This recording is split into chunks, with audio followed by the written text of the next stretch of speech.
All right, you ready? Guests, are you ready? Sure. Okay, all right.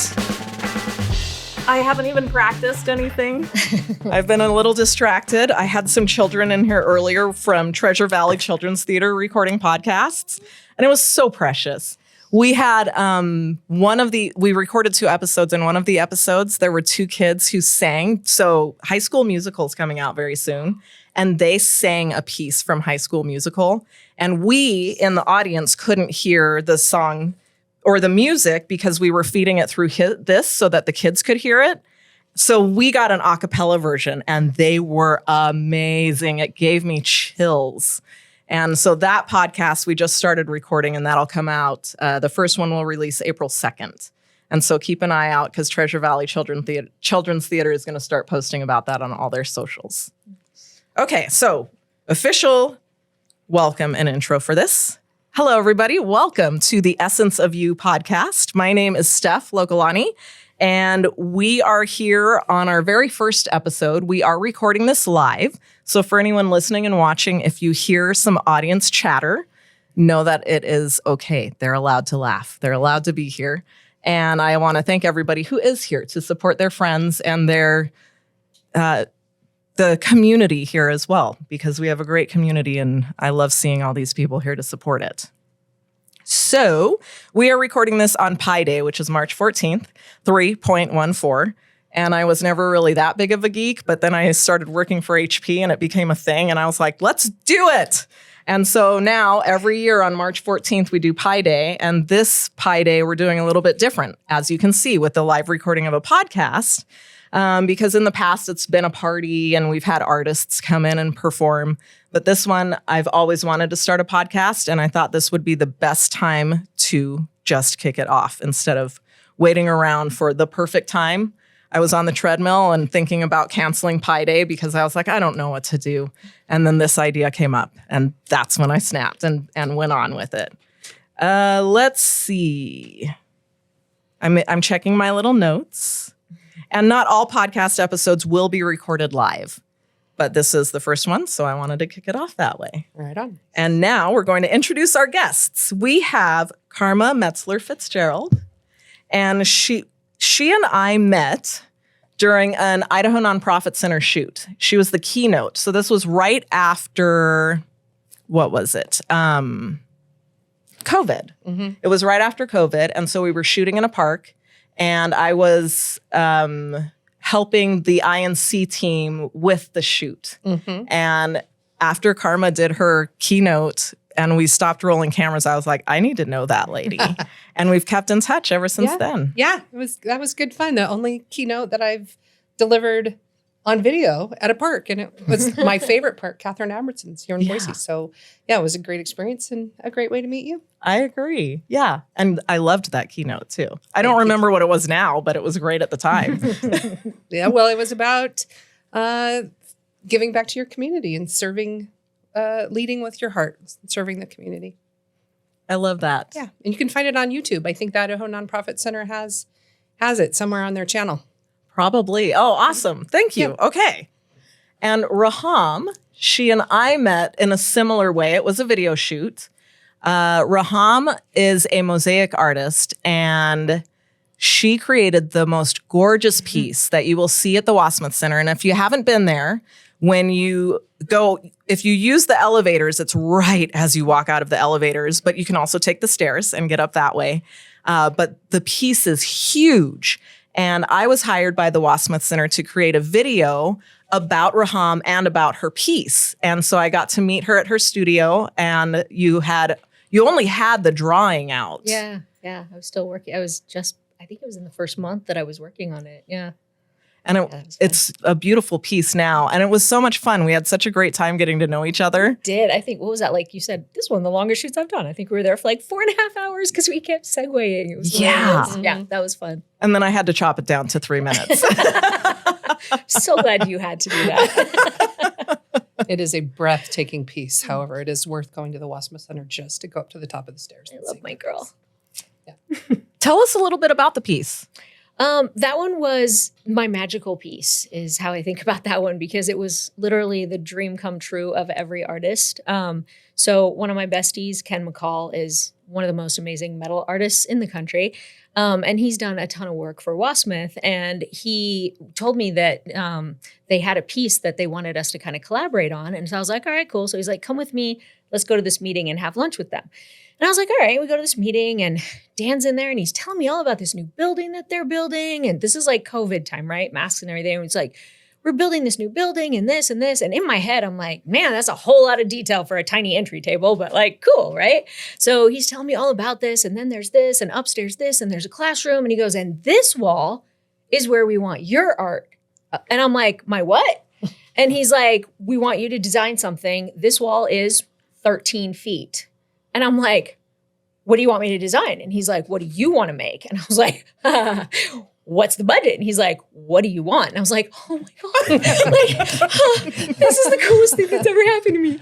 And as most of my awesome art ideas end up happening, it like hit me right at once, because before Dan started talking, the men were off over here doing something and all the women were around the table. And we were talking about the fact that it was 2020, right? And so we were all in the midst of crazy.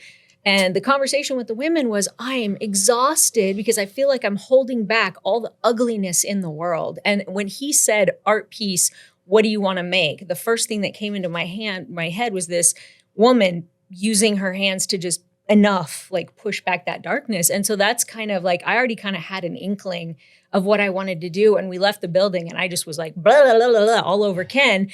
And he was like, yeah. Like, that sounds amazing. And, you know, it was one family that contributed for my piece because all the artwork in there was donation based. And they were the most wonderful people to work with. And they were so supportive and lovely. And even though it was like a 3-year delay because of all the COVID stuff, it was just like one of the most amazing things to get to do what I wanted to do the way I wanted, and with the most challenging material that I've gotten to use, because I couldn't afford it on a project before this. So it's all small tea and it was just magical. So it was like, yeah, that was just my totally me piece with like nobody else's interference. So it was kind of nice. I love it. Yeah. Well, and it's, you know, the passion that you have talking about that piece. I think that's why we spent 4 hours in your studio talking about this. That's true. That's true. Yeah. Yeah. And then I was there the day that it got installed, right? Too. Because that was all women too. I put out a call. The thing weighed 400 pounds. And Ken, again, my bestie, made an actual physical carrying harness, custom piece for us to lift it and carry it into the building, because I forgot to check how to get it in the building. When the conversation started at first, they said, make whatever you want. And I'm like, the biggest thing I can reach is 8 feet tall. And so halfway through the project, Ken said, how tall are the doors? And I went, what? So we made it by about 2 inches. So that's why we ended up putting it in this fancy harness. And I put out a call on Facebook and said, hey, anybody around? I need 15 minutes of people to help lift something. And it's only this many pounds. So if we all get together, we could do it. And I had a dozen women over 40 show up and 2 dudes. And we carried it up the stairs, hung it on the wall, and went, oh, that was like way easier than I thought it would be. So yeah, it's magic from start to finish, that whole piece. It really is. Yeah. And then I'd like to introduce my friend Mike. And Mike and I met through a program at Boise Chamber called Be Wise, which is part of the Boise Young Professionals group. And we were asked to be mentors together was it like a 6-month cohort? It seems like that, actually. It felt like 6 months. Yeah. And so what happens is these mentors show up, and I think there were about 4 of us, and we all get to introduce ourselves and share a little bit about what we do and what interested us in this program. And I think I was the only female. And I remember sitting there and I was like, oh, no one's going to pick me. We've got these amazing guys here, because it was all about what we do for a living. And I ended up sitting next to Mike, and we just started chatting and got to understand that we both do a lot of work for nonprofits. And beyond that experience, throughout the cohort, we didn't get to see each other much, because once the groups picked their mentors, then we all went off and had our own coffee meetings or whatever we decided was going to happen with that cohort. But then Mike and I kept running into each other in the community. And eventually we're like, we should just grab coffee. And so now we see each other every couple of months and grab coffee. And our conversations are so deep and so wonderful. And even when we talk about our businesses and maybe some of the struggles we might be having or what might be going on with that, I learn so much. And then I'm also able to share a lot of personal stuff as well, where Mike ends up being like, wow, that's a lot. And so, Mike, you are now in the Leadership Boise program, which I was in that as well. And you're about to graduate. 2 more months. About 2 months left. Yeah. How do you like the program? I love it. And I think we've talked about this, that so much of, everything in life is you get out what you put in. And so you can walk into any sort of developmental program or opportunity and you can say, I already know what there is to know, or there's like 1% chance that I'm going to get something out of this. And you will get that. Or you can open and broaden the aperture a little bit and you start noticing all these other areas. But that depends on how much you're willing to open up and be a little humble. And I remember my Leadership Boise experience of the application process. And I had to kind of reflect on, why the hell do I want to do this? It was offered to me by my employer, I want to say about 8 years ago. Just the supervisor I had at the time said, do you want to go through this program with Leadership Boise? And we were actually in the process of working for a nonprofit, and we were going through a capital campaign, building a new facility, and we completed it about 6 weeks before COVID happened. And then all that kind of construction and capital campaigns came to a halt for so many people across the country. And so we kind of just eked through and getting ours done. But I was with this organization. They said, you want to go through it? We'll pay for it, whatever. And I was like, we're starting a capital campaign. We have this tight timeline of starting the construction on this day. And within 1 year, we want to open the doors for this new facility. I don't have time for a 2-year leadership program. And so when it came back around in 2024 and I applied, I had to ask myself, it was some humility of one, you don't know everything about leadership. So take a step back. But then what do you want to really learn and what do you want to grow from this? And so when I was in the interview process, and they bring in some other Leadership Boise alum, and they sit I've down been with one of you. an interviewers before. And they were sitting down, and can we swear on this podcast? Oh, yeah. Okay. Oh, thank God. I relax now. I'm starting to sweat. This is going to be easy. Okay. So I sat down and they were like, why this program? Why now? And I said, because I have 0 shits to give anymore. Meaning I'm not pursuing these things in my life because I'm worried about climbing some ladder or I care about how people perceive me in the community. It's I'm at the stage where I don't have everything figured out, but I do have some experience that I want to give back. And so I'm going into this because I want to observe, not because I want to be in the front row trying to demonstrate that I've got these skills and maybe also this male dominated, I need to kind of be alpha male, jump in front.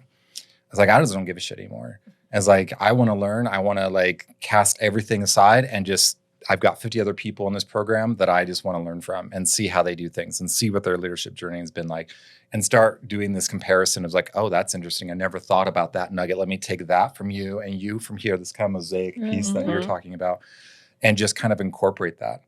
And it was so freeing. Makes me feel like the artwork you're talking about. And by the way, I have to say, I am so grateful for this opportunity. Just for the fact that I'm meeting you. I've spent the last 1.5 years, and you know this, basically living at the Wasserman Center. I am there so much, not even working. I volunteer, I'm a docent. I just love that space. And your artwork is, I can't describe it. It is the reason that I go is because there's a vibe when you walk in that space and it comes from the artwork that makes you feel at peace. It's the easiest, the simplest way I can describe it is the Wasserman Center and the work of the community members that made that happen. It makes you feel at peace. So thank you so much for that. It warms my soul. Thank you. That's so sweet of you. Yeah. Everyone put a lot of work into all those pieces too. Right. And it wasn't just Reham's video that I got to make. I made the videos for every single artist in that building. And so if you scan the QR code, you can watch each person's video. And it describes why they chose that piece and what it meant to them. And it was beautiful conversations with all these different artists in town. It took a long time to get through everybody, But yeah, I mean, we've got a collage artist over there. Ken, I got to meet him and chat with him. But every single piece, I got to know every single person that was involved in that. And I loved it. Yeah, it's special. The way they made it so intentional with the choices of artwork and the types of people. Like that made a huge difference too. It wasn't just, oh, these are all the names everybody knows. Like they chose very specifically. And I really appreciate that vibe because you can feel that like from start to finish. And all the docents are like that too. Like I've gotten to be friends with a couple now too, because I'm just like, you guys are the best. Like, it's awesome feeling in general in that whole place. So it's I like thinking of it as an intentionality. Yes. Intentionality in how we live our life, intentionality how we approach our community and other people, leadership, you name it. Yeah. And then you feel like intentionality is something not just because it shows drive, but there's soul and there's a vibe behind, there's direction behind intentionality versus let's just see what happens. And I think there's a time and place for that too. But the artwork says this was intentional. We wanted to cultivate something with this or with these artists to do that. And they listen. I mean, I've had some deeper conversations with them in the last 2 years. And I was actually really impressed with the fact that they didn't just like, oh, this is how we do things. It was like, okay, we hear what you're saying. Like, we get that. Like, let's look into that a little bit more. And I'm like, I like that. That shows the kind of people that they are trying to be. And I think that's something really special for Idaho in general.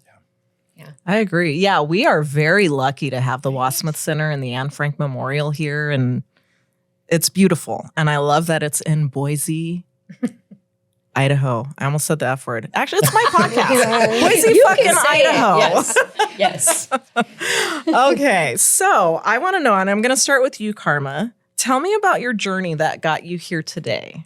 Oh my goodness gracious. It's a long and twisted road. 5 minutes. No, I'm kidding. Well, now that I can swear, it makes it a lot easier. Well, I grew up literally right down the road. When I bounced between, my parents are divorced, is the easiest way to describe my family situation. That is not exactly the case, but let's roll with that. So my mom lived right down the road. I went to what used to be Franklin Elementary School. It's now a housing project. West Junior High, which is now St. Al's Rehab. The old one, there's a new West Junior High. And then I went, of course, to Bora High School and doubled back and forth between Buell and Boise. But I early on found a passion for community service.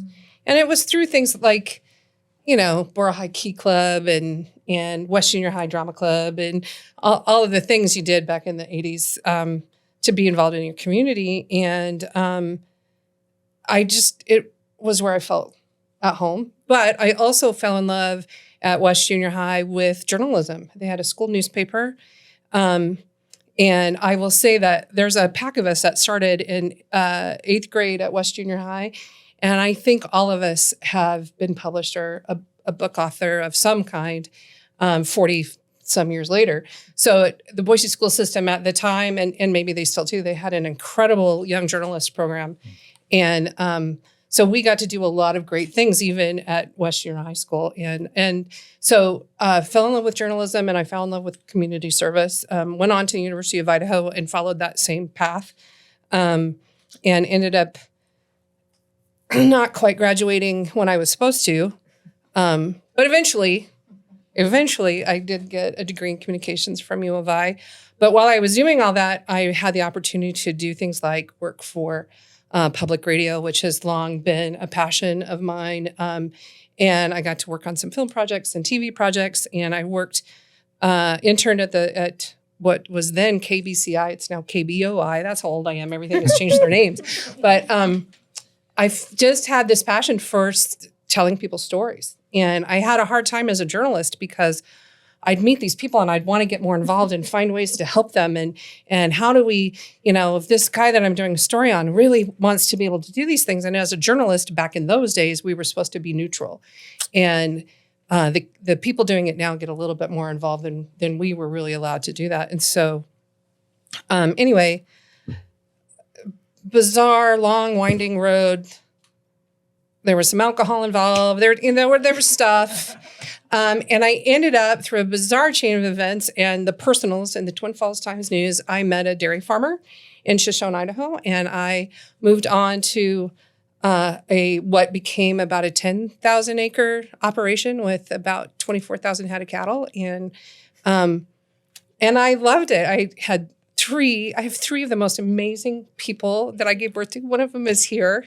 I gave birth to three amazing human beings, and we had a great life. Shoshone was a good place to raise kids, and I got to do a lot of great things that I wouldn't have been able to do otherwise. And life evolved, and while I am no longer on the dairy and in that particular living situation, it was a really great place to spend 30 years. And I come from a long line of farmers and ranchers, and so it was really important to just my genetics to be on a farm. And my daughter is still there, hoping her dad will retire at some point and raising cattle. And the farm part of it, the being part of Idaho agriculture was essential for me.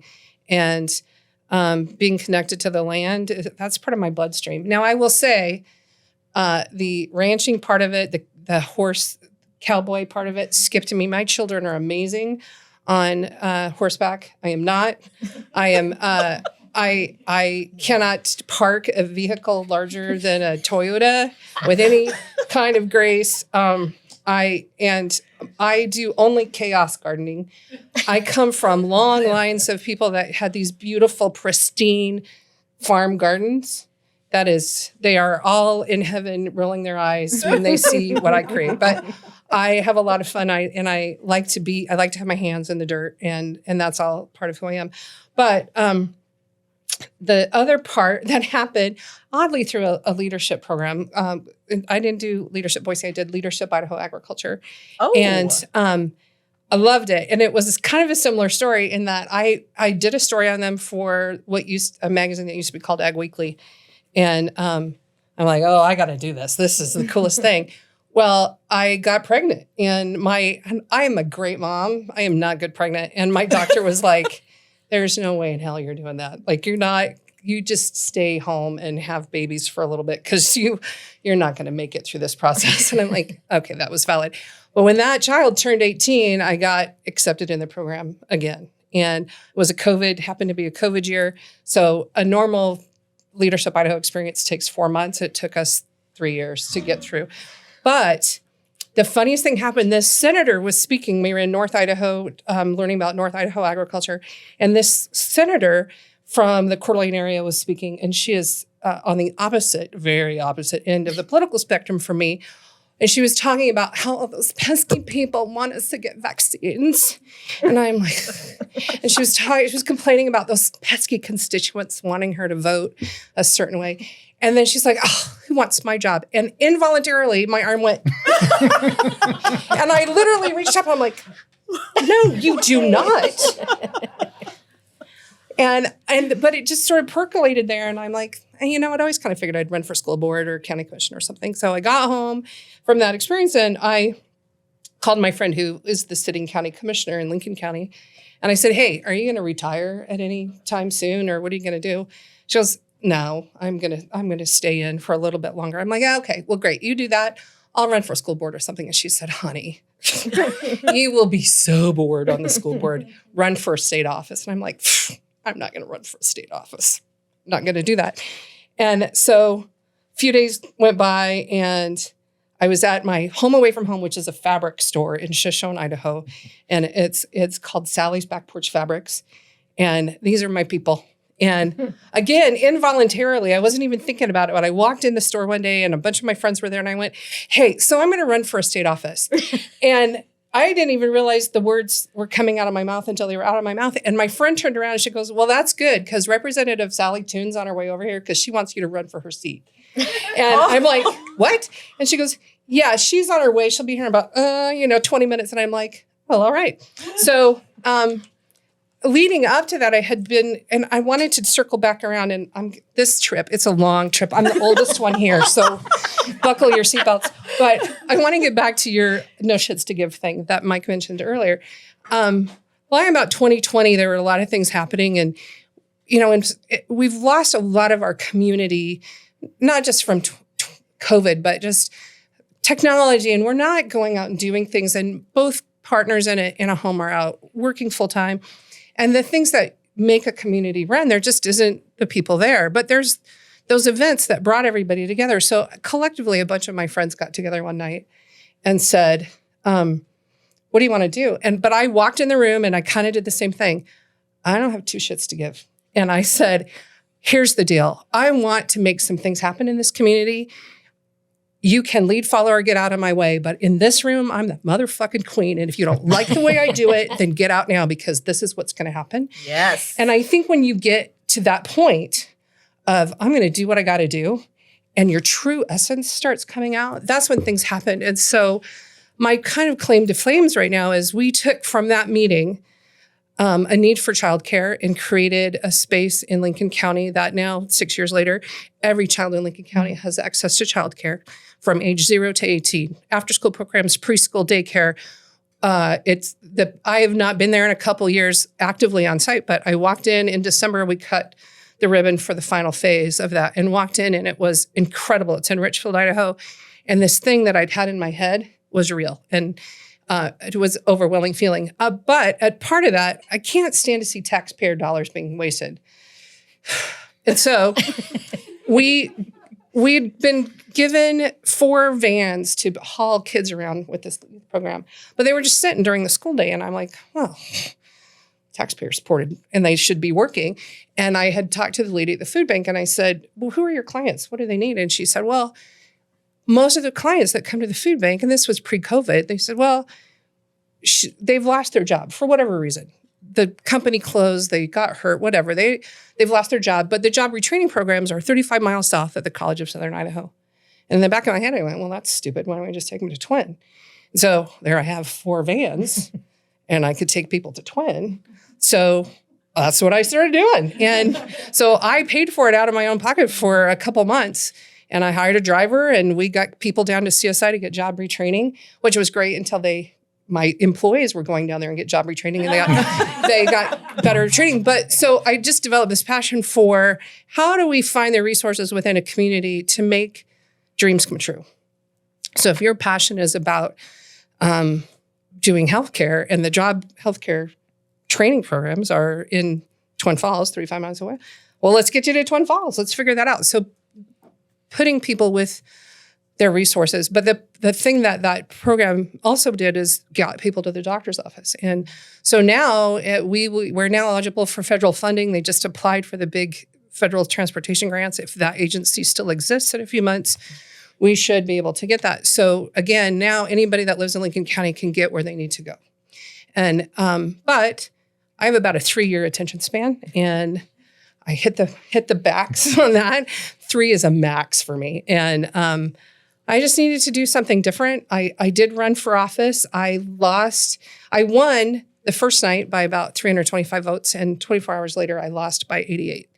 And they magically found some votes. I'm not bitter at all about that. But anyway, I lost that election. But in the process, met some of the most amazing human beings that are still my friends, and had the opportunity then, because I had a platform, to meet people, and they would call and say, I'm really sorry you lost your election, but we have this program called the After School Ambassadors. We'd like you to represent Idaho in after school programming. Could you do that? And I did that for 2 years and got to do some really amazing things. So here I am. I've done all these really cool things, and I've been a journalist, and I've worked for the governor, and I've done all of these amazing things. And I have even fewer fucks to give, and I love it. I get to kind of go and do whatever the hell I want. And sometimes I feel kind of guilty about that, because I feel like I should be working or doing something. But then I'm like, I've done my time. And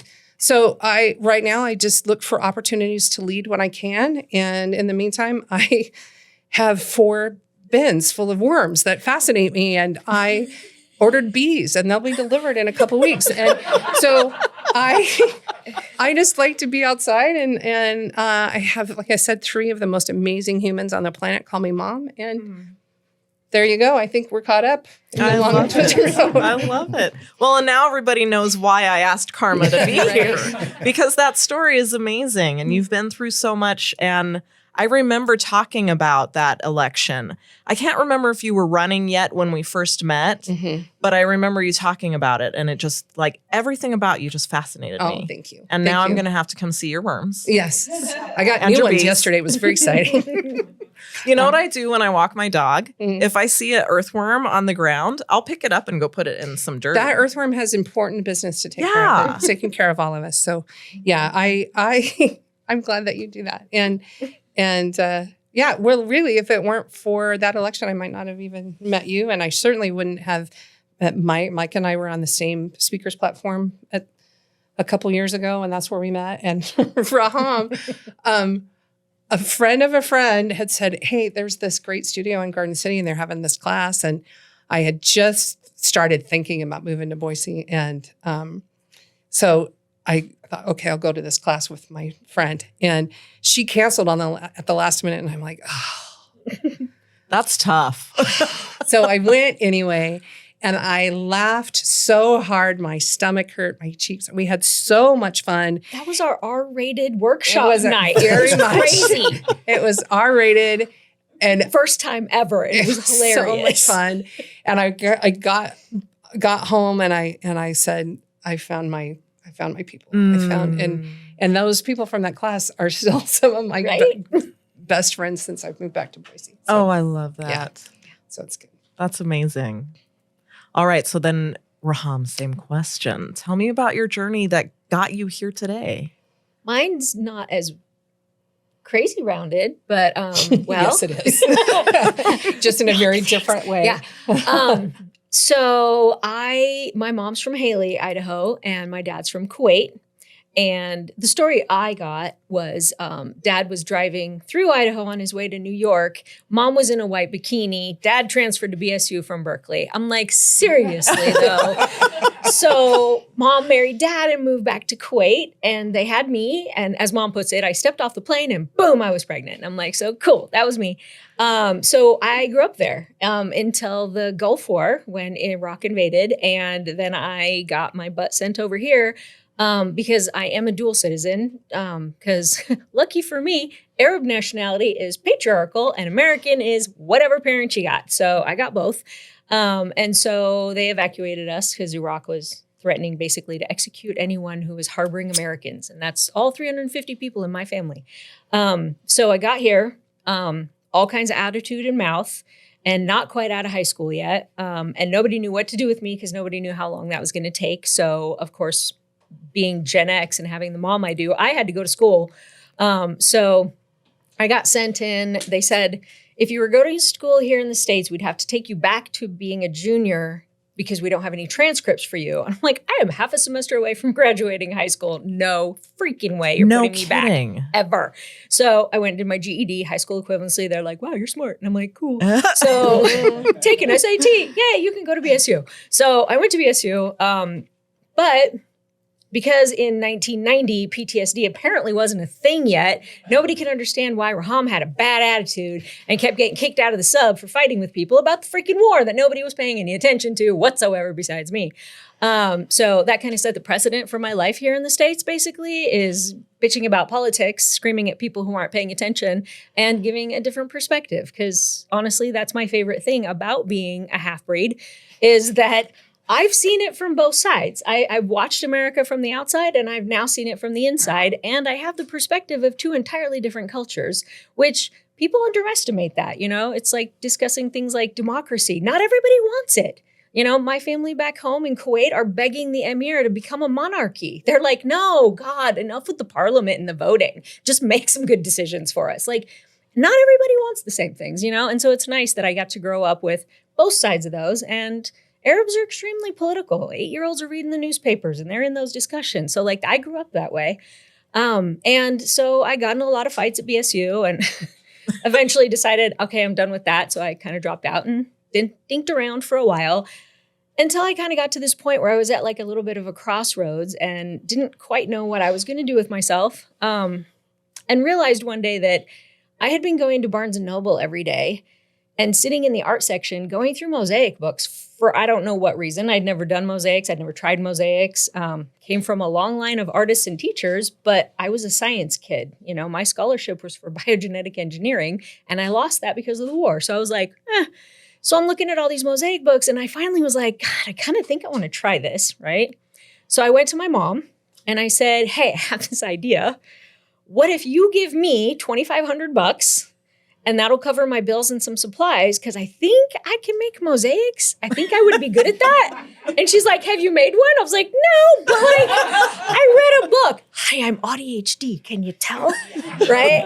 So I'm like, I read a book. So I think I know what I'm doing. So my mom, of course, being the amazing woman she is, was like, okay. And I'm like, so in 30 days, if I haven't figured it out, I'll just go get a real job again and I'll pay you back. And she's like, okay, cool. So I took the money and I went out and got a bunch of tools and tried to figure stuff out. And like, you know, what am I doing? I don't know what I'm doing. Looking at galleries, trying to figure stuff out. Like, how do you be an artist around here?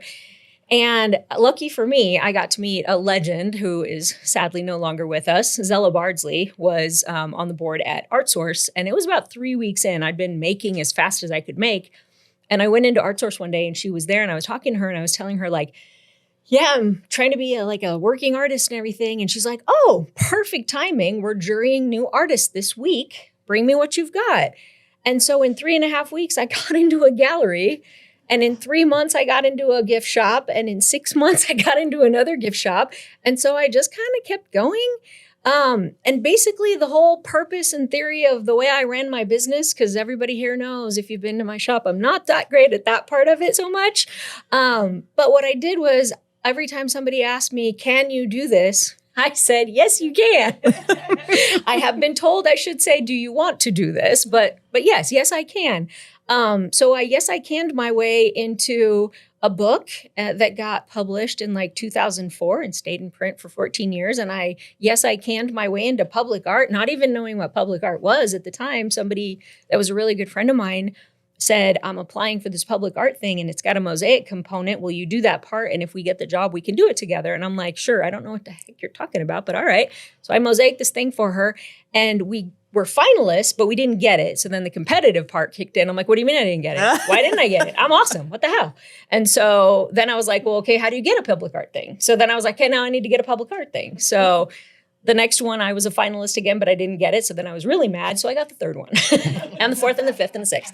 And so I just basically every time somebody said like, do you want to? I said yes. And then I choked on it as I figured out how to do it. And it's kind of worked out pretty well that way.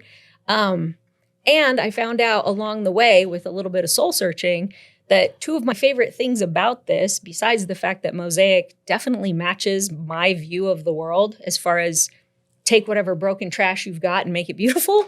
I also got captive audiences of people I really liked because I opened a studio and I just spent all my time there and magic people just showed up at my door and then I got to keep them. I'm like, you're mine now and you will never ever leave. And so that's what happened. So like I just keep collecting amazing humans and I get a captive audience who I get to talk about all the things that I think are really interesting and important or weird or specific or, you know, politics or platypus or, you know, whatever it is of the day.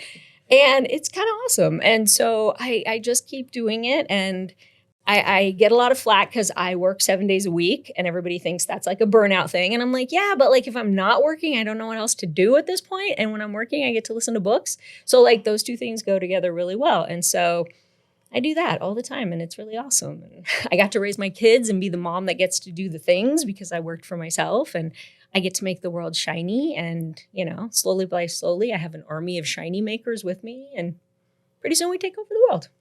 Absolutely. So yeah, that's the way to do it. That's the plan. Yeah.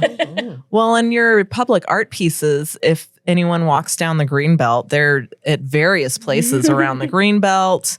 Yes. You just did Center has a couple. The Learning Center? The Foothills Learning Center has a yeah, couple. yep. They've got the tree. Yeah. Yeah, And we just exactly. did that public one. That one was fun. That was my first time doing something with all volunteers.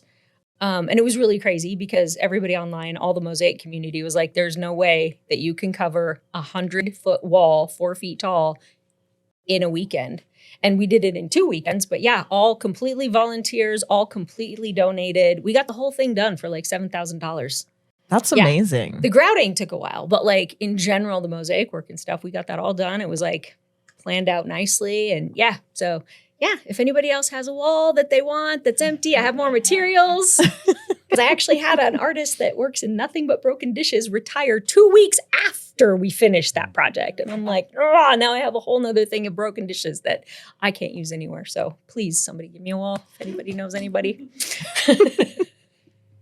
I love it. And I love walking past that wall too. I walked past the few times that you guys were all working on it was with fun, my huh? Mr. Frodo, and it was great to watch. Right? Yeah. And people, like random people, we were literally pulling people off the street and like off the greenbelt and going, here, you come here, want a mosaic? And they're like, oh, I've never done this before. I'm like, here, glue, come this way, you know? Yeah. And it was great. And, you know, one of my students, Angela, had a huge piece that she made specifically in class with me that she wanted to make as a public art thing where she could take it around to different places.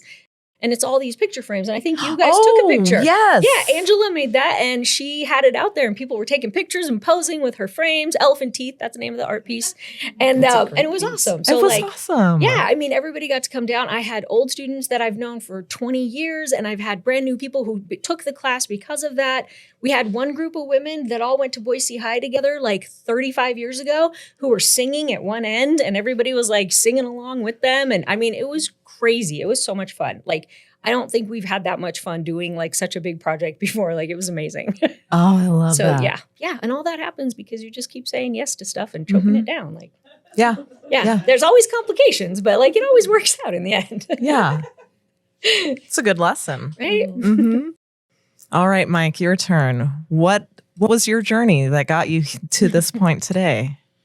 I'll come back to that, but I have to say, like, what I learned from you is if you want to, and you use the word captive audience, open a studio. Yes. And so instead of like asking you and others to coffee, where then I'm buying coffee, I need a studio. out. No, I need a studio. And I have my own captive audience that I can Yes. lock It works. people in. And It works with yoga too. Yeah, I started it- teaching yoga, same reason. Yeah.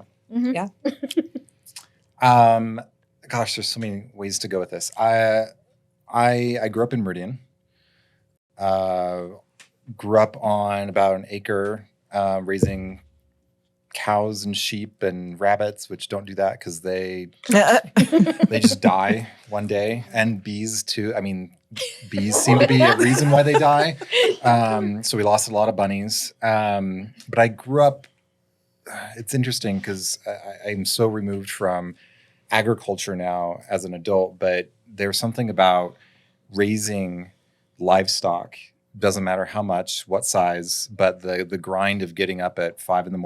and bottle feeding calves and castrating sheep and birthing sheep for my brother and I, who are very one side of the political spectrum and have gone to higher ed and pursued a life through that in a lot of ways. But there's this grounding, I think, in nature and the world and the land that I take with me. And that happened also because Meridian, I mean, it was back in the 80s, it was, I mean, we grew up basically right behind Mountain View when there was nothing there but alfalfa fields. And it's amazing how it's all changed. So I'm really grateful for that experience of growing up in Idaho at a time when you could really still stay connected to the land in the valley. Went to the College of Idaho, got a degree in psychology. And my senior year, I was so fed up with psychology. I think my brain hurt for one reason. The other is we had a small faculty and they just were constantly at each other's throats. I was like, oh, I'm psychotherapist, this, and it's all about behavioralism. It's like, Jesus Christ, people, no one cares. You know, but the infighting at a university level over stupid shit was really obnoxious. And especially as a 22-year-old, it's like, I don't want to be around your drama and chaos that you were, you know, imbuing onto the students for no reason. And so I funny enough, I jumped in doing some theater my senior year. I had avoided it out of fear and all the other stories that we create in our head. And I found myself doing some productions my senior year in college, and I fell in love with it. It was so liberating. And so as soon as, seriously, 6 months of acting, that's it. And I graduated and I was like, I'm moving to Chicago and I'm going to become a fucking actor. And so I got an agent and got headshots and I started auditioning. One of the first things I did is some commercial work, but I also did musicals, which was not my forte. But through that process, and I'll come back to that because that's actually the story is kind of reminiscent of what you guys had talked about. I found myself doing ballet, which I'd never done fucking ballet. Screw you, Timothée Chalamet, and your ballet comments, which I just found out today listening to Wait, Don't Tell Me that he had some stink about ballet and opera not being relevant anymore. Everything's relevant. Anyway, I found myself doing ballet and I loved it. And maybe not the onesie. It's not so flattering on guys still. And but so back to the story. So my first audition was for a production of West Side Story. And I was driving around an area, I didn't know anything. And I got lost. And so there was kind of like a call time. And I'm driving to it and I'm like 5 minutes away. And I realize this is before smartphones. So I'm trying to map quest this in some other weird ways with a physical big, like 5-page, big fold out map on my car seat as I'm driving. And I'm realizing I am fucking lost. And I literally stop in the middle of this intersection. I slam on my brakes. I'm like, what the fuck are you doing? And I'm like, I'm already late. I just missed it. And it's like, I'm done. And I'm so upset. And I literally turn my head and it's like, oh, wait, there's the studio. That's where I'm going. And I'm like, but I'm so flustered and I'm so upset. And I didn't have a great emotional intelligence at that age. And so I'm literally stopped in the middle of this intersection in my car. And I'm like, you have a choice right now. And you can make an excuse and be comfortable and go back to your apartment and be content with living with the anger and frustration you have of getting lost, or you can literally just turn right now and go in and be flustered and audition and say, fuck it, whatever happens, happens. And I did. I yanked my car over without getting hit and walked in, auditioned, and got a part. And that led to more parts. So I ended up doing the Nutcracker Ballet a year later. And then they did a production, a ballet version of Peter Pan. And I played Captain Hook, which is amazing. That's awesome. It was so much fun. And I didn't have a lot of ballet on that. Maybe because they were like, maybe you just stand there and look scary. But I loved it. And all that to say, what it really was is, I think, Karma, what you had said is, we always have opportunities in front of us. And sometimes we don't even see them because we're choosing not to put that lens over our eyes and see it as an opportunity. But it's always there. And then when you do see it, you would still have a choice of, do I want to take myself up on that opportunity, or do I want to make an excuse because the excuse is comfortable? But there's always these opportunities in front of us. And so for me, so much of my journey in the last, how old am I now? Like 30 years as an adult has been being open to opportunity and making choices. And that intentionality piece that I talked at the beginning. And so even if I make the choice to back away from an opportunity, like, realize you're making that choice and that you need to own that. So anyway, went to Chicago, did the acting stuff, loved it, hated it at the same time. Starving artist, a little overrated. I didn't see I should have created a whole gallery at that point, and I could not fit to what. Still overrated. No. I did a production. I traveled and I moved to Southern Ohio, and I did a production there. And it's funny because I didn't realize this until maybe it was like a couple months ago. My wife and I were chatting about this, and I was playing a Native American in the show, and she's like, "Oh, so you did red face? Oh, and I never thought of it that way. It was not as taboo as blackface, but I was basically doing red face, and I dyed my hair black, but I was also like literally just dressed in a loincloth the whole time, so my whole body was red." But I would walk out of that show and you do meet and greets with the audience, and it was nonstop groping by people. And I felt really uncomfortable with that.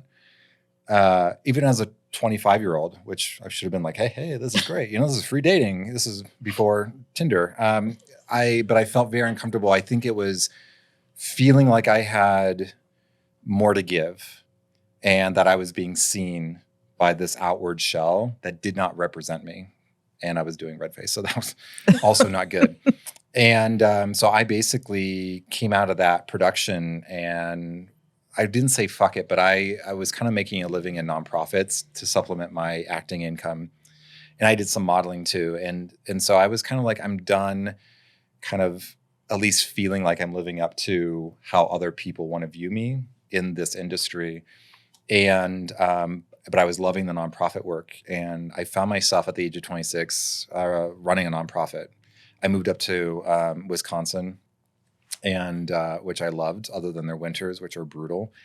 And I basically spent the next 20 years working in nonprofits, leading nonprofits, and moved overseas for a while and running NGOs and things like that. And I loved it. And then I started finding myself tapping back into the psychology piece, which was also there in the acting world. Understanding your character and understanding other people's character was so psychology based. So yeah, a lot of it, my journey has just been staying open and being intentional and changing the lens in which we choose to see things as some sort of threat or detriment, or this is an opportunity, which honestly, even if it's a threat, it's still an opportunity. And I think, Carmen, like your story is so relevant, and I love it because it speaks to the fact that we don't always get to control. Actually, we don't really get control much of anything, but the things that fall in our lap or that we see in front of us, we have a choice all the time on how we want to respond to that. And do we want to take that for ourselves and make it and tweak it and influence in a way that's meaningful to us or to the community that we live in? And that's really what my life has been about, is whatever it is, I'm going to make a choice for myself. And hopefully it's more values aligned. So also, sorry, I did red face. I have to work past that one. That's hard. I'm I think everybody knows I'm half Hawaiian. And so even when, people like they host their little Hawaiian parties and they wear the plastic leis and everything, I'm like, oh, okay, you go have fun. Yeah, there's something about it. Yeah. All right, so I am watching our time, and I want to extend the offer for any of you. If anyone said something that you'd like to learn a bit more about, since there are 3 of you here, go ahead and ask. And then I know that we have our live audience here. And so if anyone in the audience had a question as well, and we'll just repeat it so that we can pick it up in the microphones too. I know all your stories. Oh gosh. Well, I would like, Reham, if you're comfortable, I think that the conditions that were happening in your homeland when you had to leave and those circumstances of a war are so relevant right now, since our country has decided to do what it's doing. How much PTSD, first of all, does that bring forward for you, if you're willing to talk about that? And then also talk about what it's like to have to be told, listen, we got to get you out of here. Yeah.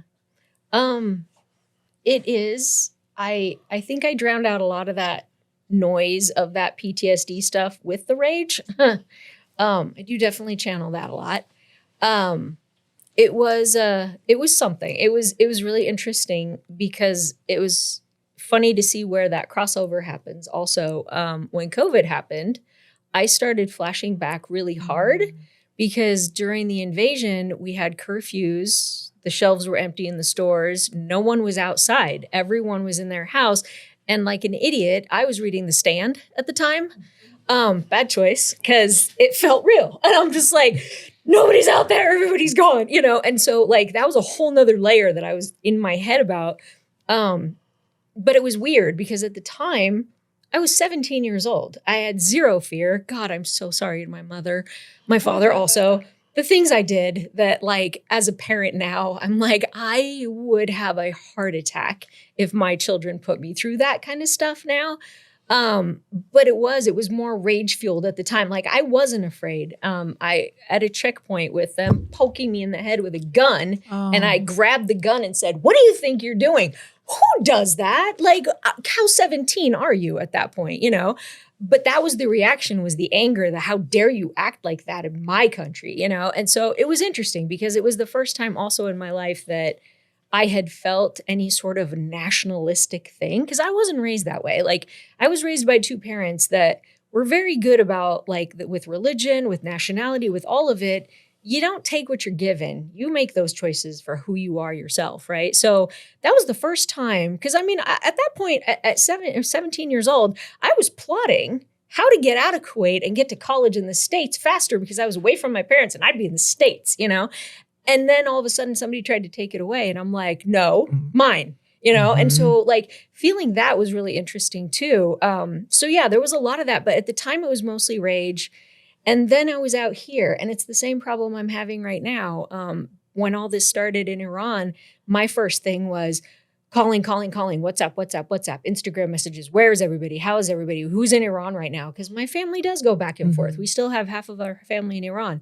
And the panic of being on this side instead of being home was a huge thing. And when I finally got a hold of one of my favorite cousins, Delula, she's like, shh, we're fine. You know how this goes. This happens every Tuesday. Like, we don't care. Like, and I'm like, yeah, I remember. Like, I mean, childhood memories of blown out windows from bombing in the Iran and Iraq war. You know, it's like that happened. It was like, oh God, another bomb downtown. But like, it wasn't a big deal. But when you're here and it's happening to them there, it's way scarier. Now I feel so bad for my mom's side of the family here when she lived through all of that there.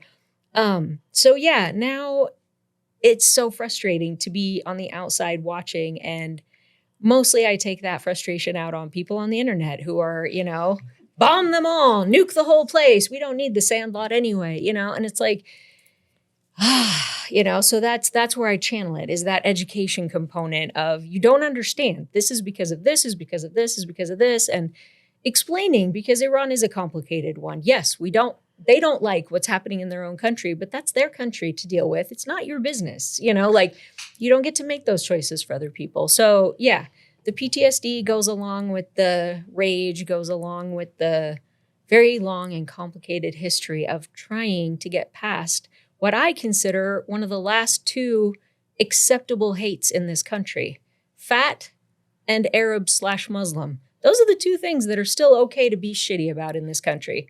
Nobody says a damn thing when you make fat jokes or talk about people's body shapes. And nobody says a thing when you start talking about Muslims and how violent they are, or how every brown person is a terrorist. You know, it's like, those are still acceptable here. And people say them with such certainty to my face, knowing who I am. And so, yeah, the rage takes over more than anything else. Like, I educate. I started at 2. I don't go straight to a 10. I started at 2. But depending on how you respond, it can go to a 10 really fast. But yeah. It's an interesting feeling. And sadly, I mean, it's been going on my whole life. Like, I've been dealing with this my whole life. So it's like, you know, every time I turn around, you're bombing somebody over there for no freaking reason, because they did nothing to you, you know? If Iran is such a threat, why have they spent the last 50 years not doing anything to anybody, you know? So yeah, there's a lot of that. I remember we were on a panel at the Wassmuth Center about the art there. And someone posed the question about politics, I think, and like, how do you take it out? Or do you take it out through your art? And only you and one other person said yes. Yeah. I think everybody else was like, no, I don't take it out through my art. Yeah. Well, and a lot of times, 90% of the time, honestly, with my art, that's my resting place. I use my art for the happy side. I use my art to like happy, joy, bright, colorful kids, joy, like bringing back that feeling of whimsy, because I'm tired because of all of that. It's the same reason I don't read a lot of nonfiction anymore. I'm like, dragons, please, I need dragons. I can't deal anymore with like real life stuff. And yeah, like if I had to make political art all the time, I think that would probably make me unbearable to talk to in general. But getting to do things that are important, like the piece at Wassmuth, you know, that is a way for me to say, this is what's on the inside of me that a lot of people aren't used to, because all they've seen is the pretty shiny, you know, kid stuff that I love to do. So, yeah. I like how you put that, because every once in a while I struggle with, why do I do certain things that I do? And I do get to tell those deep stories through my clients and especially some of the nonprofit work. And then when I don't have time, I like to go out and do comedies. Like my favorite is comedies. I have a best comedy award. Nice. Because we made a really funny comedy. Carrie was in it. Yeah, that was the first time we met, actually. Or no. I was super funny. You were super funny? That's an auspicious start to a friendship. Yeah, it is. But yeah, and so when I get to do my own stuff, that's where the beauty, that's where the play comes in. Right. Because I'm able to filter some of that other stuff through some of the work that I do for other people. Yeah. Yeah. I've been kind of, I don't know if mentoring is the right word, but especially with the Palestine stuff in the last few years, because I've been screaming about that for 35 years that I've been here. But there are younger people that have showed up in my life. I mean, some that I was close to already, some that are brand new and found me on Facebook that have never dealt with that. And this is their first time seeing what's happening there because they've never seen anything but this side of the story. And one of the things that's really hard to teach them is that it's that reminder that it can't all be that. Like, yes, you need to pay attention. Don't take a break. Don't let them break you as far as the constant barrage of crazy that's always going on in the world. But also, it's okay to laugh when your kid does something silly. And it's okay to watch a comedy. And it's okay to take that break. Like, you laughing or you baking a cake doesn't in any way stop the fact that your heart is breaking for a mother in Palestine. You have to do that. Your humanity demands it. There's only so much a heart can take before it explodes into a billion pieces. And if you burn out, that's one less person fighting that good fight. Yeah. And so trying to get that through to younger people that are just like you, like, oh my God, I was doing red face and I didn't know. Like there's no way there's anybody in this room who hasn't at some point realized, oh shit, I did not realize I did that, right? Mm-hmm. And we all have been there. And the thing is, give yourself some grace, understand that we're always learning and doing better, and understand that it's okay to compartmentalize that stuff. It's okay to take a break. It's okay to be with your friends sometimes and not talk about the politics for 10 minutes or 2 days or whatever you need to do. Because life is still happening, and that's part of the joy. I mean, one of my favorite things, if you follow Palestine and what's going on, you'll see them posting videos of kids singing. They did, Gergean. It's Arabic or Islamic version of Halloween, but it sucks because you get nuts. Like, screw you. Let me tell you, when Arab kids found out about American Halloween, they were like, no, we are not doing this bullshit anymore, right? Nuts. Give me some candied almonds, and dried chickpeas. Who wants dried chickpeas when you're 5? So, but in Palestine, you've got little kids doing Gergean and singing. And, every time there's a break, there's a kid trying to make a cake out of like 2 ingredients, And that's the thing. They're in the middle of the bombing and they know to take those joy breaks. They know that every tiny, precious moment of that is important and it is integral. Like you have to keep that or else you do become really ugly, And I guess that's the challenge. Like remember that, yes, your heart can bleed for them and also you have to live your life. I mean, it feels weird to go to work every day and put shiny stuff on wood when I'm like, they just bombed another school, but I'm like, here I am going to work and making art for a kid's school in Washington. It's like, there's a weird world balance to that. But yeah, it's a hard thing to come to terms with though. Well, I love the meme that floats about where joy is the greatest act of resistance. Word. And it's hard. Especially for those of us, I think of a certain generation, Gen X. This whole thing of what you must be, and in order to be a good woman, Hate that to be a good woman, and a good mother and a good employee, you have to be and do all these things, and they're not possible. No human on earth can meet those expectations, and especially the generations before me, those women contorted themselves and tortured themselves into ill-fitting clothing and shoes and doing things they hated because that is what they were expected to do. And it was the only way for them to be socially acceptable, marriageable, all of those things. And, for me, I have this opportunity where I don't have to contort myself for anybody. I can do whatever I want. And I get to do that because I'm standing on the shoulders of somebody who couldn't. And I have a voice and can use it for good or evil, because I am the product of many generations of women in particular, and men, but many generations of women who couldn't speak up. So I love your point of be involved and engaged in the horrors of the world and do the things that bring you joy, because without it, we are human, and we live in a society, particularly in this country, where they spend a lot of time trying to take away your humanity. And when we can reach out and claim some of that, and I mean, I can go on about that. I can go on about this for a long time. When we can reach out and claim some of that in spite of the darkness, then the darker powers have less and less power. Sure.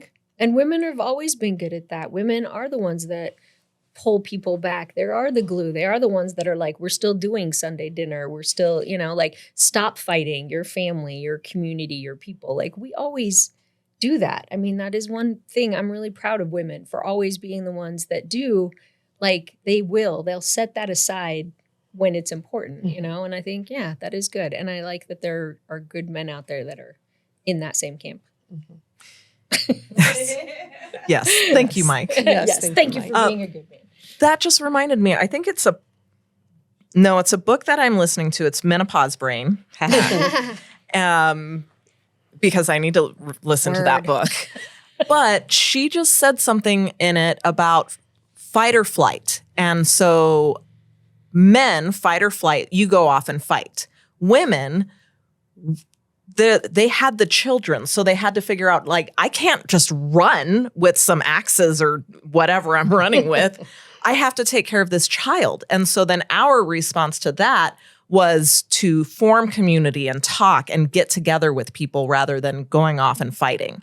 And I had never heard that before, and I thought that was a great comparison there. That's why it's the women that are the memory keepers. I mean, that's who tells the stories. That's who passes on those traditions. Like, that's a thing, like, that's a huge part of how women actually keep the world going. It's like, it's that keeping of those ties, because I got to say, every single family I know that's had big falling outs where this family that part won't talk to that part, it's always a woman that gets everybody back to the table. It usually involves pie, coincidentally enough, but it's always a woman. It's like, enough is enough. And to remember what's important, because we make the humans.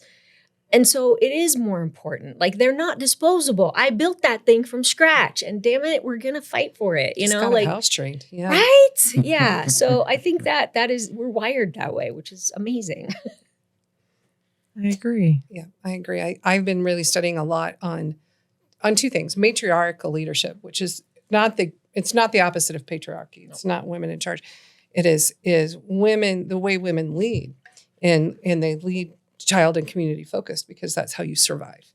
And it's really fascinating. And there's a dear friend of mine named Morna McGilvray Hayes, who has done a lot of writing on it. And you can find her on Substack, Matriarchal Rising, I think it is, on Substack.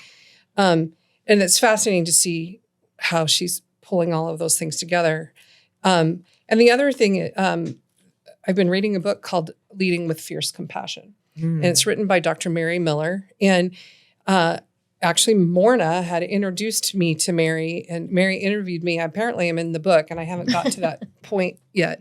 But it is, leading with not so much the problem solving first, but the soothing, and creating a situation in which a solution can be found with giving yourself some grace, first of all, because leaders, I think, tend to be very hard on themselves. And I think that we tend to worry about everybody else before we worry about ourselves. I know that is certainly true for me. But Dr. Mary's point so far, I'm on page 25. So, but I love this book, and I love how she's put it together, because she she's saying, how are you taking care of yourself as a leader as you step into this role? And then how are you creating an environment in which problems can be solved and from a space that is healed? And I grew up with teachers that were mid-century men mostly, and the things that they taught us to do in the real world, I can walk in a room and I can own it. I can step in and take charge. Well, especially once you start working with communities of color and other cultures, that's not always a great space to be. And instead of being community oriented, I walk in the room, and if it's a room full of people that have black and brown skin, they don't give a shit what I have to say, nor should they. And I've already intimidated them or pissed them off. Mm-hmm. So I, as a leader, have failed from the get-go. Now, I didn't know any better, but I've had some experiences over the last few years where I've had to learn and figure out how to work in community. And it's a foreign language to me because I want you to tell me what time I have to be there. What is my job? And when you work in community, and especially in communities of color, they come together, everybody shows up and everybody gets done. And to me, because I grew up in the opposite, it's chaos, but it's beautiful. And when you step back and look at what they're able to get done. And so as a leader, I've had to really start consuming literature and art that is created by people that don't look like me, and work with people that don't look like me, and understand that community comes from stepping back and listening. Like you were saying, stop and listen to the people around you. But, I grew up in the 80s. Man, you walk in, you take control because we just burned our bras, sister, for you to be able to stand here. So this is what you're going to do. Well, now I need to be a role. My daughter is here. I need to be a role model for her for her to come in and go, okay, what's the situation and where do I best fit to lead? And that's a different way of thinking. And that comes from matriarchal leadership, I think. Oh, we just started a whole brand new conversation. I'm bringing all of you back for sure. Well, we do need to close this because we've been talking now for over an hour. I absolutely love it. And what I want to invite everybody here, we have a question in the audience. Great panel. Everybody's stories are wonderful. I was just curious if you could expound upon how your experience has developed and what you're doing now. I missed what's going on with you now. I'm sorry I didn't read the bio. That's the great question. You're going to stop and read it now, and then we'll pause, and then we'll come back. It was a couple decades of nonprofit leadership, and then COVID happened, got burned out in a lot of ways. And I think coming back to kind of how we lead, it was like I'm tired of almost like assuming this role of you jump in being the quote unquote leader and directing, and maybe it's even like the director of like an orchestra or things like that. And I was like, I kind of want to take a 30,000 foot view and pull back a little bit and see and understand how can I actually help the industry and how can I help navigate the changes in what I think leadership needs to be and should be, instead of just going in, okay, and this kind of American style, be very direct, be very clear, organized, and just get shit done and then move on to the next thing. And so I was burned out by that. So I started my own company 3.5 years ago, consulting and executive coaching. And the reason I really did that was I hired an executive coach and went through this process where I was trying to really, maybe it was identity crisis, trying to figure out the next chapter in my life as you get through and going through middle age. But it was kind of this discontent with, I feel like we just keep redoing the same stuff over and over again, recycling leadership and especially our style of it. And I'll put it this way, because Karma kind of talked about this. I think like leading with compassion as an example.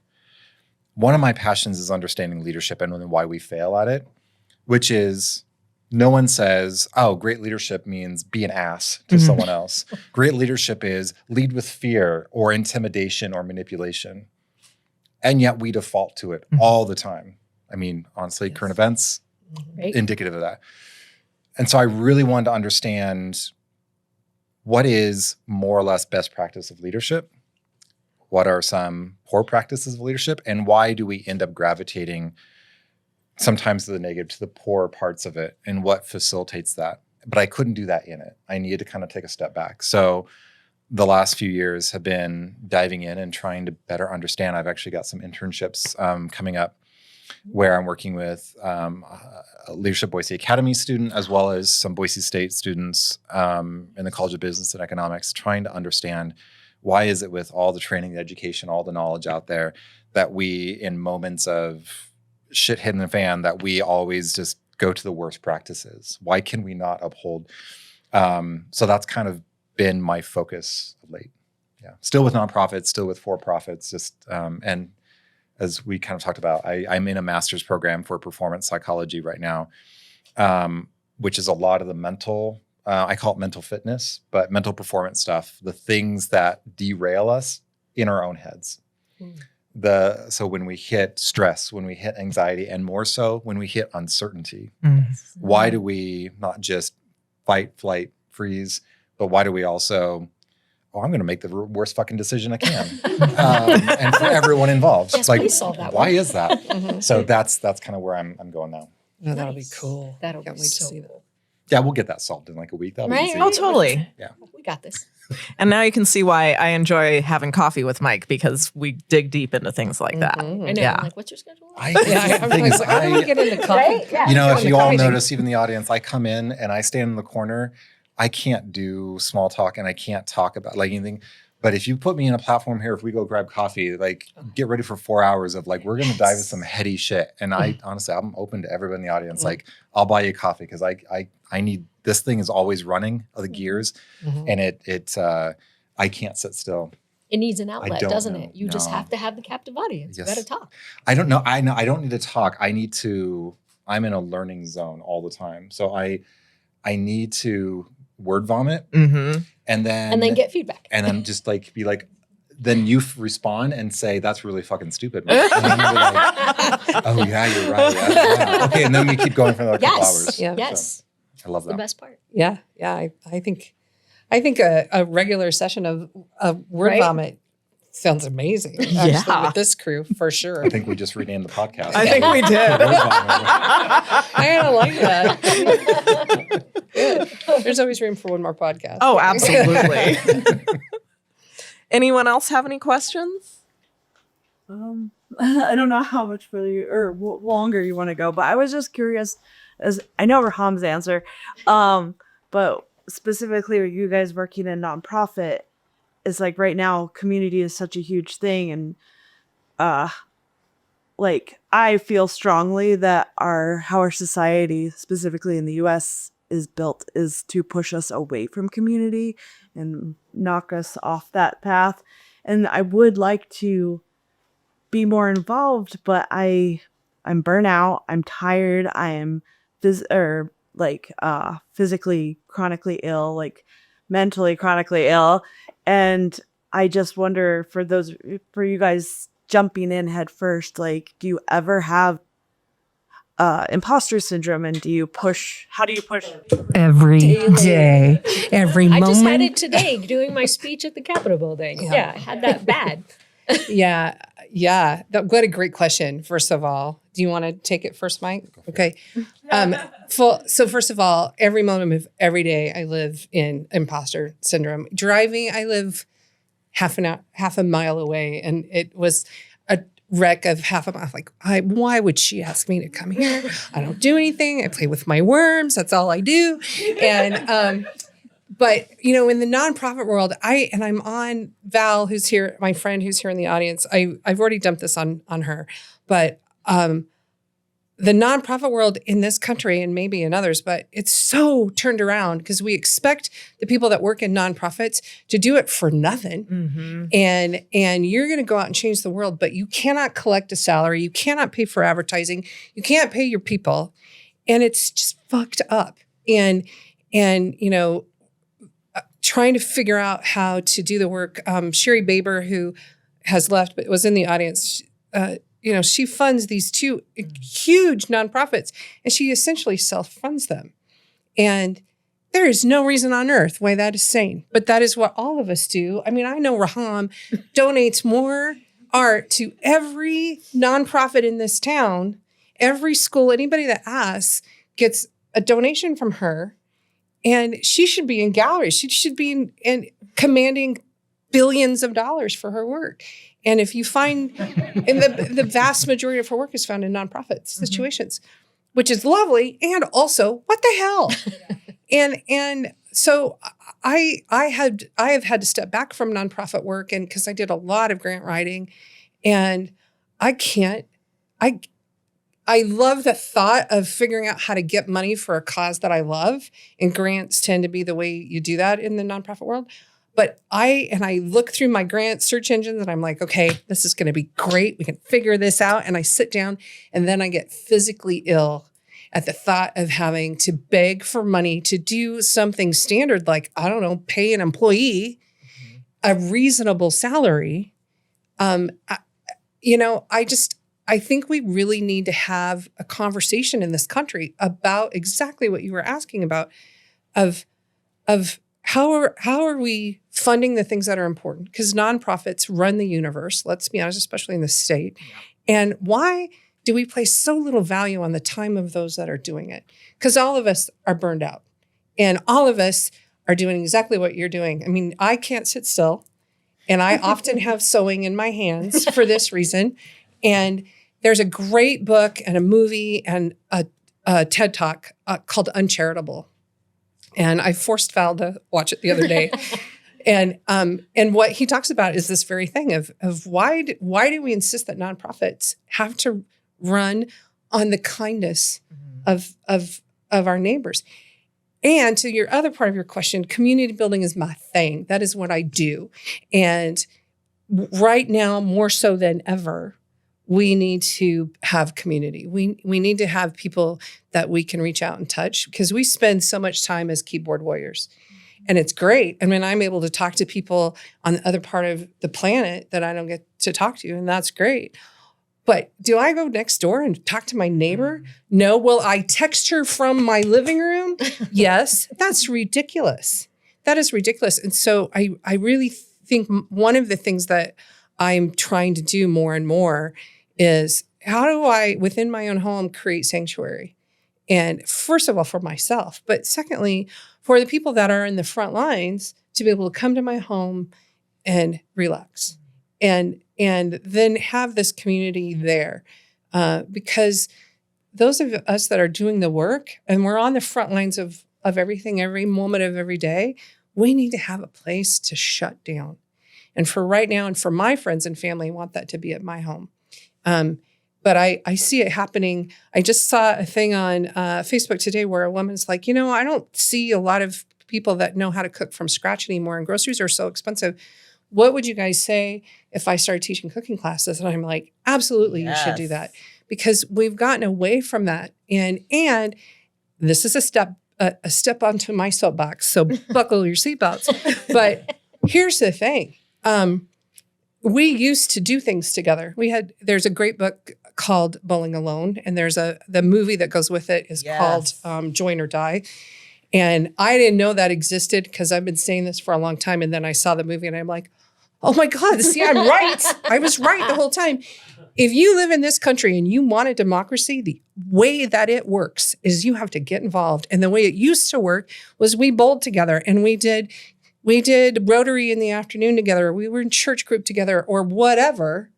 And we learned how to work with somebody. And you learned how to, if you're on the bowling team with somebody who is opposite of you politically, you figured out how to work with that person because you wanted to win the bowling tournament. And you might go to vote and vote down opposite columns, but you knew how to work with that person. And, we could go to city council meetings or whatever, and you got involved. And we don't do that anymore because we're all exhausted. And, you go to work at 7 and you get home and you get kids on the table, you get dinner on the table, you get your homework done, you get the laundry done, you're done. There's no more time left. Well, we still are running our cities and our counties and our states like it's 1954 and there was one parent to carry that load. Well, that's not reality anymore. So how are we as a citizenry expecting more from our civil leaders? Because I don't know about you, I have time to go to a damn city council meeting. I'm done. I am done at 7:00 at night. So what else can we do? And I don't know the answers to that, but if you want the democracy to work, you have to engage in it. And you engage in it by doing things like baking cakes for Community Cakes, which is a great organization that Val hooked me up to, or stopping by the shelter and saying, hey, what does somebody need? And you take that extra time to reach out of your comfort zone, because if you don't, all we have is gone. And it's clear because our democracy is so diminished right now.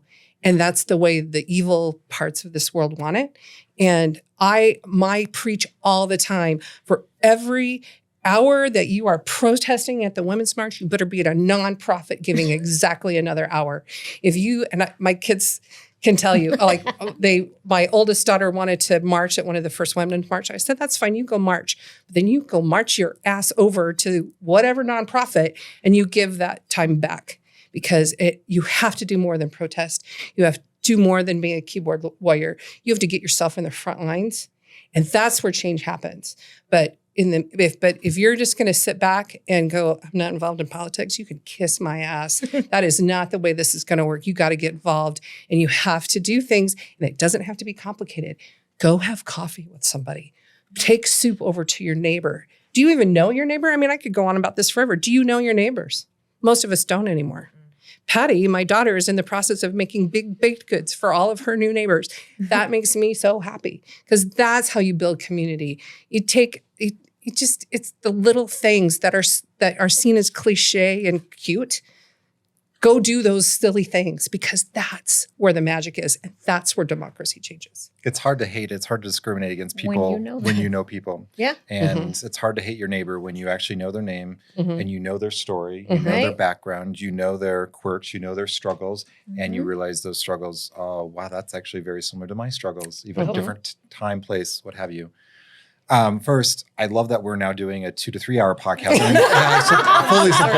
Fully support it. Love it. So, Good. Buckle up, kids. We're going. Overtime. I have another take on this, and I think it actually complements Karma really well on this, where one is, when I hired my executive coach, she was an imposter syndrome coach. And we gelled, and that's why I hired her, but it wasn't because I had imposter syndrome necessarily. But as I went through the process with her, and then I started my own executive coaching business, which I tended to focus on imposter syndrome with my clients, what I actually realized is that imposter syndrome also has like another layer to it. So it's not just this sort of like sense of like somehow I've lucked into everything, that everyone's going to catch me. Literally think of it as like wearing a mask, and where you are masquerading around maybe as a way that isn't truly emblematic of who you are, or who you see yourself as, which comes on my bigger point, which may tie into some of the exhaustion. This is kind of my leadership journey I'm working on with the Idaho Community Foundation, developing a leadership program, a 6-week program. And this is a huge part of it for me at the very beginning is we need to understand who we are. Like, we need to understand our values. We need to understand our beliefs, such as, and this is going to get really dark here in a second, which is like, do you know whether people in your family or your neighbors, do they see children as property? Is that part of their belief system? The people that you associate with, that you work with, do they see pets as a transactional relationship? It's a belief system. But we can keep spreading the context around and the different examples. But we don't know and truly identify our belief systems, and we don't truly understand our values in a lot of ways. We may know what we don't like or what we don't value, and that's easy. I don't like that person. I don't like those things. Okay, so then what do you value? I don't know. Let me ask ChatGPT. And which I joke about because I'm actually with interns. I ask them, write me a letter. Tell me about yourself. What's your interests? And they fucking ChatGPT an answer. I'm like, I don't know anything about you, and you obviously don't know anything about yourself. Why are you asking AI to tell you who you are? Different podcasts, we'll do that for now too. Take notes. Yeah. Riled up now. Point being, I think the foundation of leadership is you need to know yourself. Socrates, know thyself, all that stuff. And this is where the catch-22 comes in, which is, the more we know ourselves, like picture a big funnel, Okay. Who am I? What do I value? I'm human. I'm a child of God or of my gods, whatever it is. And you keep, I'm white, middle-aged, heterosexual male. I value this. I believe in this. I come from this very privileged background. I have a middle-class upbringing. I went to university, whatever. And every single time you identify yourself, you keep going down that funnel. The key, and I think why we get so exhausted is, one, we don't always know that. But we've also been, I'd say in the last 10 years, spending so much time trying to identify, maybe on superficial levels, who we are. So we keep going down this funnel to this narrowing, like this whole branding shit. I hate branding. But it ties into like, I need to brand myself, and I'm going to pick this one component of who I am. But you're so far down the funnel that the only people you can associate with are also like you. The key to understanding your values, your belief systems, and all this stuff is understand it and get back to the surface and operate here at the largest segment. But we keep functioning and going deeper. It's like, oh, I'm so deep. I understand myself and all these different layers. Yeah, but you're not associating with other people up here where we can all relate to each other. You're here. And so the only people that you can identify with and associate with are, and I hate this term. I hear this a lot of my tribe and my people. Oh, that's fucking dangerous to me, because you're talking about this right down here, the very narrow part of that tip of that funnel. But what about all these other people up here that don't look the same as you, that don't have the same lived experience as you? So all this to say, we need to know who we are. We need to know our values. We need to know our belief systems. And we need to keep it up here so that we can incorporate. And part of that, where this becomes successful and rejuvenating, so not exhausting, know yourself and then get out of yourself. And then you start making everything about everyone else. What really got me past burnout at various stages of my life is when I said, it's not fucking about me all the time. White man in America, very easy to do. Okay. And so you start being a steward of your community, a steward of this organization, a steward of your family. You adopt that mindset of a stewardship mindset. And so you're functioning at the higher part of that funnel. It's not exhausting. You can function and do 7 days a week of work, 24 hours a day. Like, my business is not exhausting because I love it and because it's not about me. I take a loss on my business, happily so, because it's not about me. Yeah. Glad it's not just me. No. Well, also I'm shit with math and finances, so. Mine's not the math. It's These in are my general. people. These are my people. I'm a people person. I'm not a math Right? person. Gosh. Yeah. So all that to say, please give yourself some compassion too about feeling overwhelmed and exhausted. We're all there. Understand who you are, what your values are, your beliefs are, and then say, let that be my guide, and then go out and give that to other people and stop. I'm not saying you are worrying about just you, but like, we've got to get out of our heads and get out of worrying about, my gosh, I've got to be successful. I've got to be productive. I have to shoulds, the shoulding that we do for ourselves. Yeah, it's detrimental. I like that. Mm-hmm. Make yourself your roots, and then you got those branches to work with. Yeah. Very good. All right, now that we're warmed up, Beautiful. what's I next? know. Yeah. Look at us go.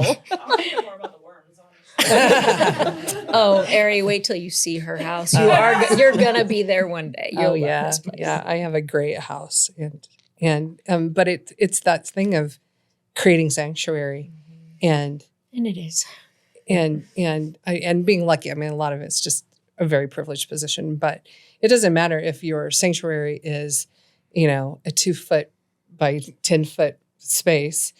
It just, at some point in the day, whether it's 10 minutes or 24 hours, it needs to be your sanctuary. And however you have to do that, it's however you have to do that. I'm very privileged. I have a ridiculously huge house and 3/4 of an acre to do stupid stuff on. And I love every square inch of that place. But also I can do the same things in a small windowless room, because it's about you and the energy you bring into it, and giving yourself the grace to take whatever amount of time it is, whether it's 10 minutes or 10 hours, to go, this is my space. And it might even just be the coffee table, and that's just yours, and that's okay. It's whatever that is yours. That is the sanctuary, because the sanctuary really starts here. Absolutely. Ooh, okay, I do want to go on, but we're not going to. But for the live audience here, what we are going to do is once we turn off the cameras and the microphones, we've still got a lot of pie left over. So please grab some and then enjoy conversation with these people on a one-to-one basis if you want to as well. And thank you all for listening and watching and being here for the very first episode of The Essence of You, aka, what did we call it? Word vomit. Okay. Yeah, I am going to write that down. Word vomit. Promotional credits. Yes. I trademarked that. Yes. And thank you all so very much for being here because Yes. it was absolutely beautiful. And thank you to the guests for sharing the essence of who you all are. I mean, we made it through that. And I got to learn more about each of you as well. So thank you very much for your time. It's a great honor to be included with this. Yeah. The energy was great.